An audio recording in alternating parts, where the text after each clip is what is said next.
Dans toutes les grandes célébrations comme Noël, le jour de l'an, la Saint-Valentin, les fêtes d'anniversaire, la naissance d'un enfant, un mariage, il est généralement coutume d'offrir un cadeau. Puis par coutume, je veux dire pression sociale. Non mais avoue, on a tous déjà ressenti cette petite panique-là de trouver un cadeau dernière minute parce qu'on se sent obligé d'en donner. C'est pour ça qu'aujourd'hui, on va tenter de maximiser ton bonheur et celui des autres en t'aidant à donner de meilleurs cadeaux. Objectivement, là, dans cette quête du cadeau parfait, ce qu'on veut, c'est faire plaisir aux gens. Autrement dit, ce qu'on veut, c'est renforcer notre relation avec un individu. Donc, tout dépend de la relation et plus spécifiquement de la personne réceptrice. Ta capacité à créer du bonheur avec un cadeau dépend vraiment des goûts de cette personne-là puis du type de relation que tu as avec. On s'entend là que j'offre pas le même cadeau à mon père qu'à mon job. Quoique des outils, c'est pas mal des outils. Bref, même si c'est très difficile à évaluer, il existe quelques ouvrages scientifiques que je vais prendre le temps de vulgariser avec toi. La première affaire qu'on va checker ensemble, c'est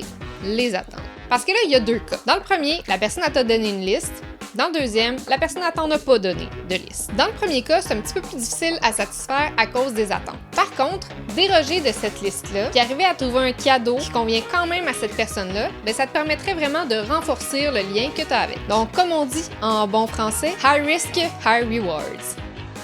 Bon, ensuite, là, liste police, c'est à choisir entre un cadeau qui est matériel versus une expérience. Qu'est-ce qui est mieux? Bon, là, il y a différentes écoles de pensée. Selon certains chercheurs, le fait que les cadeaux matériels sont tangibles, tu peux y toucher. C'est le fait qu'on peut plus facilement les comparer entre eux, plus facilement choisir le meilleur et moins décevoir. Selon d'autres, offrir une expérience, ça renforce les connexions sociales. Ça fait qu'elles sont mieux perçues. Bon, là, si t'as à choisir entre les deux, tu peux suivre la règle suivante. Si ton receveur a certains besoins de base à combler, vas-y pour des biens matériels. En d'autres mots, ça c'est quand tu peux offrir un cadeau utile qui va pouvoir servir pour vrai. Pas un autre aiguisoir en forme de dauphin reçu dans un échange de cadeaux avec un petit je savais pas quoi t'acheter. Donc là, si les besoins de base sont satisfaits, tu peux dépenser plus en achat expérientiel. Par contre, fais attention à ne pas être trop extravagant et à ne pas t'endetter dans le processus. C'est pas moi qui le dis, c'est la science. Parlant de cash, savais-tu que les gens dépensent en moyenne 650 $ durant le temps des fêtes en cadeaux? Pour les anniversaires, ce serait environ 90 $,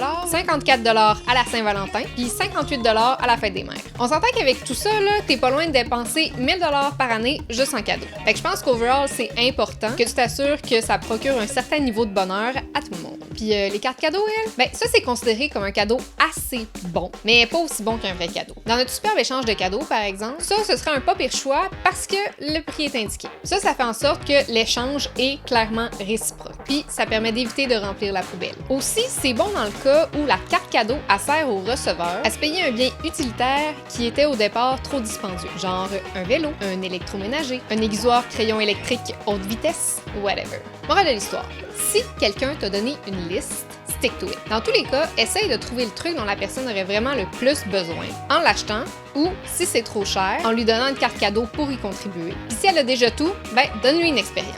Mais là, si tu veux mon avis, la chose la plus précieuse que tu peux donner à quelqu'un, ben c'est ton temps. Puis ça, ben c'est pas ce qui te fait dépenser le plus, mais ça n'a pas de prix.